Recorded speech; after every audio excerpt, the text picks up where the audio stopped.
quick. Today has been one of these days where I'm just out here. Like I say, a lot of people are doing change outs, getting the rental properties and stuff taken care of.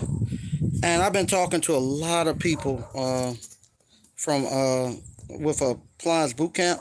And this is and there's just so many opportunities here in appliance repair. This is one of the I saw Lamar done a video earlier today with his property management company. Well, this is today I've been doing dry vent cleaning for we right now we have two property management companies that we do a lot of work for. So what happens? These are the houses that are getting ready to go on the market to be rented. So whenever they get one to get to be rented, they have somebody come in and do the paint, clean everything, and they have us come in and clean the dryer vents on all the units. And so this is like my third dryer vent of today of actually cleaning. And you can see I got my stuff here. But they have me come clean the dryer vents and whatnot. And believe it or not, a lot of times I complain because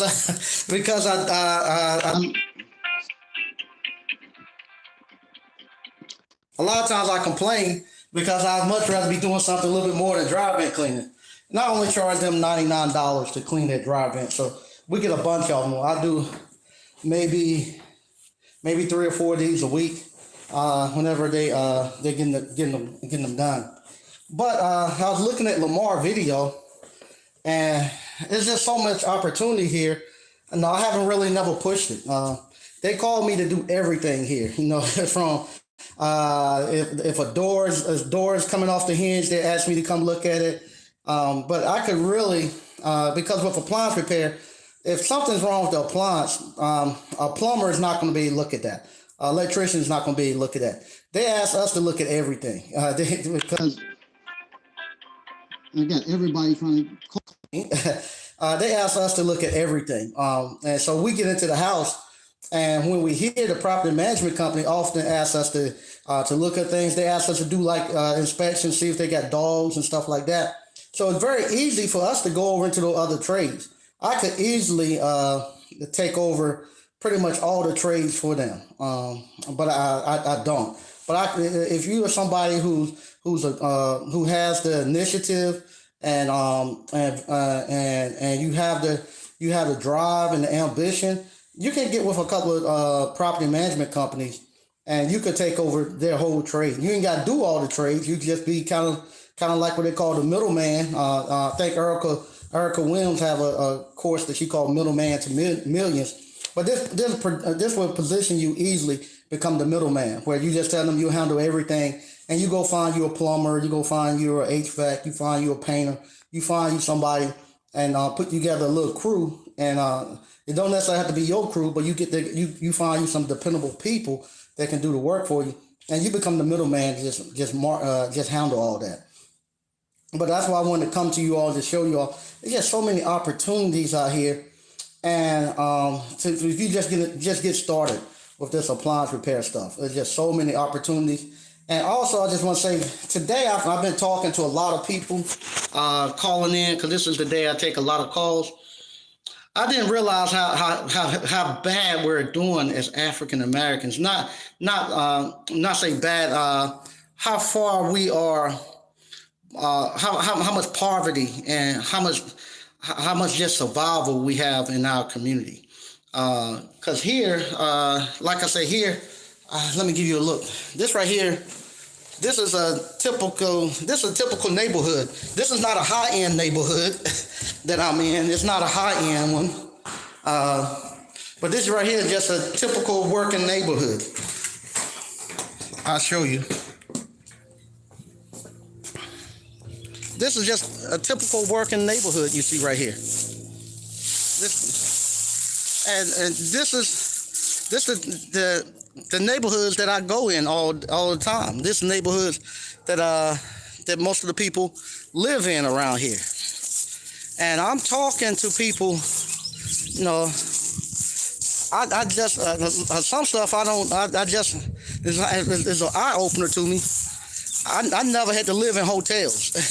and finding so many people living in hotel rooms. Finding, I just talked to somebody 5 minutes ago, and he was the first person in his family in the whole generation. I mean, the first person ever. You know how they always saying with African American, the first person to graduate from college, the first person to do this. He was the first person to ever get a driver's license. He don't have no car, but he was the first person ever to get a driver's license. And we're trying to figure out how in the world he's going to do appliance repair and no vehicle. And nobody in his families never had a vehicle or anything.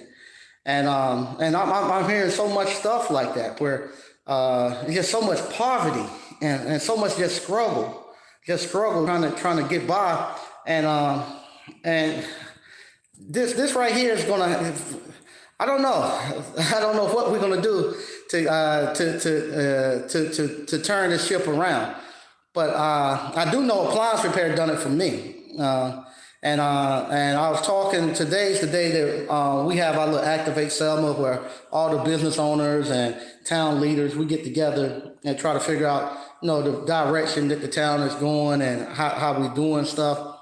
And I was laughing, I won't laughing, but I got the calls in for some of the work in some buildings and stuff. I got renovating going on and some work I need to have. And I was telling them, I said, the little guys that come work for me, their whole focus is they just need to make about $80 that day. If they can make $80, they can survive. And I was like, Jesus Christ, I wish that was just my life. Cause they're looking to make $80 a day.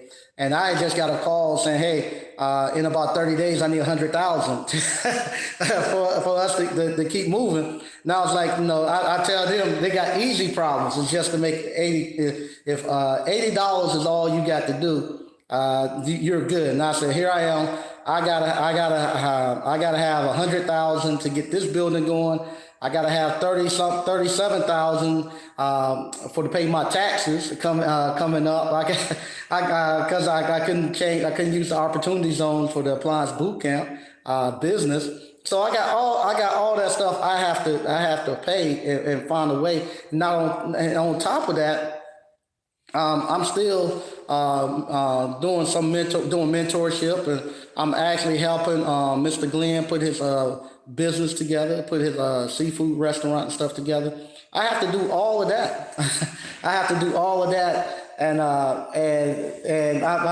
I'll be thinking, man, if I just had just one or two people that could get out here and work with what we're doing. What the impact we could have, because I don't really have anybody. I have mentors, but I don't have any African American mentors that I'm able to go to right now to do some of the stuff that I'm doing, and it will be easy because what's happening now. The elders that are older than me, a lot of times I'm having to jump in and help them. I don't have a problem doing this. I don't have a problem doing this, but I'm having to, Mr. Glenn, I have to jump in and help him get his thing up and going, which I love doing. But I have to do it. I have to show him how to do the. I have to show them how to do the plumbing. Just about doing. I'm having to do the construction. I have to do all of that. And it's supposed to be the reverse. I'm supposed to be getting mentored from them. Everybody just keeps. I'm supposed to be getting mentored from them, and from there. I'm supposed to have somebody mentoring me, showing me how to do this. That's supposed to be them. They're supposed to be mentoring me, showing me how to get this funding. I'm shooting blind. I got, like I say, in 30 days, I got to have 150,000 in 30 days. I'm going to be able to do it. Hopefully, I'll be able to do it. I ain't got no choice but to do it. But I got 150,000 in 30 days. I got to put that together, and I don't have many mentors I can go to do it. And I go. I was talking to one of the guys that's doing a lot of development downtown, same as I am, and he said, "I know how you feel," and because I was kind of asking him for his thing, because I want to know the return that what I because he just put about he just put about Jesus Christ, Jesus Christ. But anyway, he just put about 100, maybe about 200 or 300,000 in a building, and I'm getting ready to put about 280 into a building. And so I was just trying to figure out what the ROI is going to be, And he said he was looking 5 to 10. He was looking 10 years. I was looking about 5 years, trying to get about a 20% return. But he said 10, and I looked. Yeah, it's about 10%. Because after it's done, I'll be able to get about $2,800 off of rent there. So it'll take me about 10 years to get my money back. So it's about 10%. So my money is not gone anywhere. I have to keep telling myself that my money is not gone. I just, instead of having it in the bank, I'm gonna have it downtown Selma, and I'll be getting 10% return every getting 10% on it. So now I'll be getting about $2,800 per month off of it. But this is the stuff where I need mentorship, and I need somebody who has done it, not somebody who done read a book. I don't want nobody who done read a book and come out here and had never applied it, never taken their money and went out there and done it. I don't want that. But I need this is the thing where I would love to have mentorship, where I could talk to somebody and actually talk to them, see how they done it, how they put it together, how they somebody who coming from my situation, not somebody who has old money, whose family has been doing it for years and years and years, and they have a safety net up under them. Right now, I don't have a safety net. I am the safety net for my family and for so many people. So with me, I have to be a little bit more mindful when I go out here and make decisions. Matter of fact, my wife and I, we're going out to eat tonight, and sit down and talk about, because she's coming home in a couple of weeks, sit down and talk about realistically how much money per month we need to have coming in, so I can get a gauge of if this is something that we need to that I need to do, or do I need to do something else to get that money that we need to have going in for our retirement. So, but that's just me rambling. Just wanted to come to you all, show you just so many opportunities out here. So many opportunities. I see somebody say, Joe, he said he owned rental property and that is a good investment for you long term. Yeah, it is. It is. Thanks talking to you too, Sequoia, earlier. Hey, BK. Hey, my apps. Patrick Young, how's going on? Hey, how you doing, Major Mosley? Okay, yeah, it's great long term.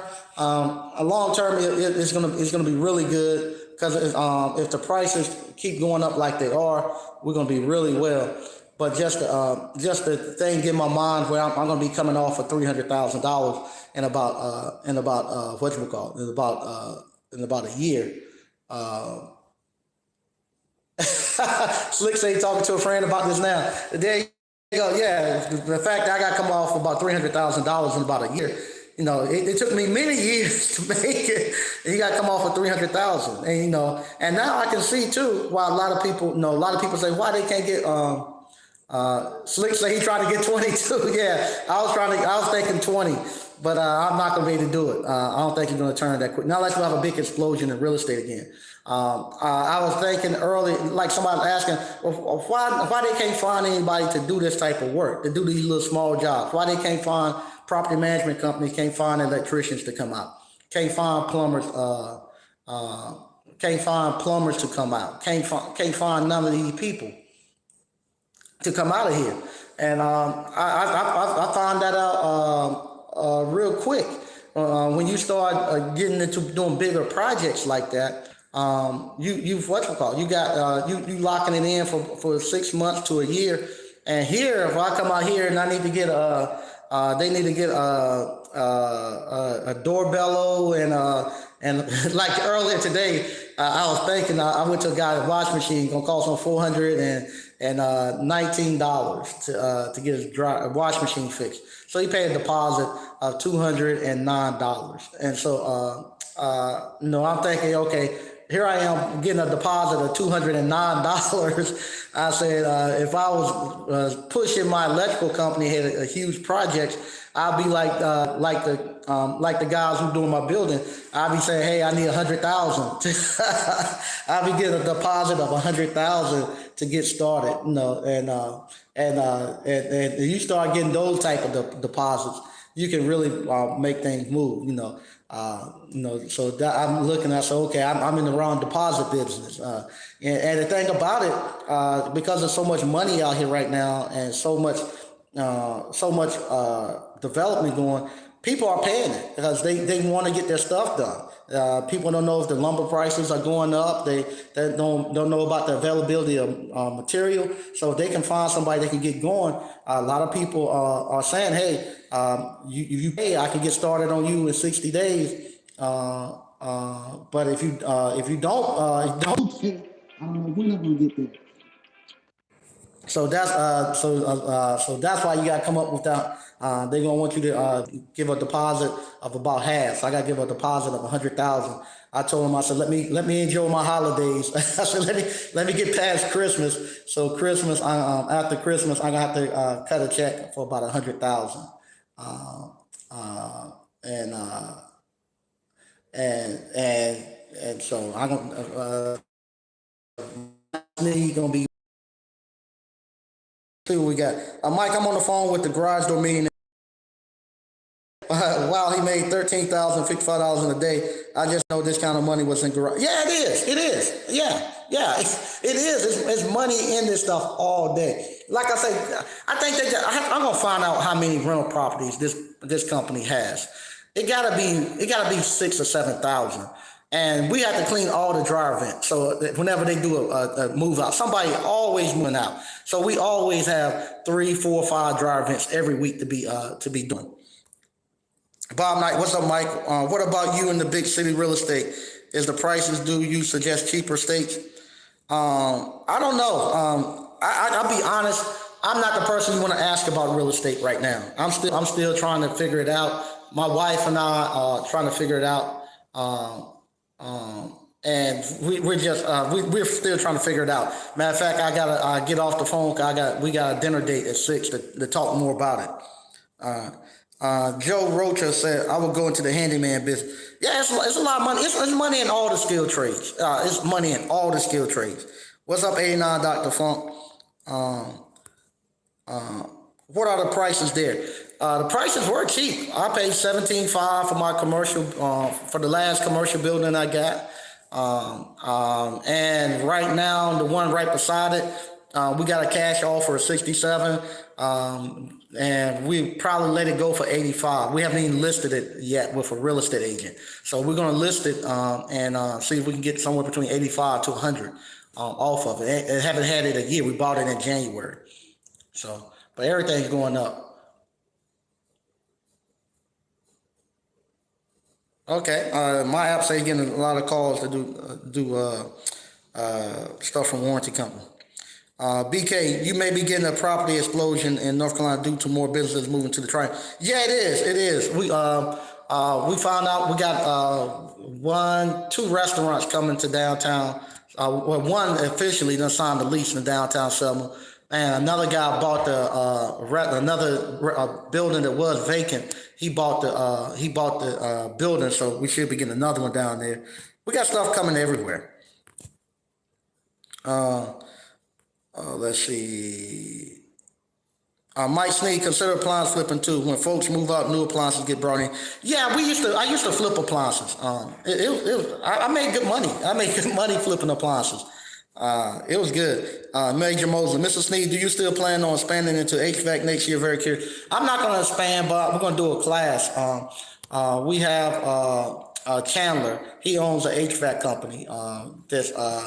That's right behind our building, and he does training for his techs and stuff. And he agreed to do a training along with me for anybody who want to come out and learn how to do some HVAC stuff. Joe Roca, houses in my area 400,000. I want to move to Florida. Houses there 200,000. Put rest of the money into more properties to rent.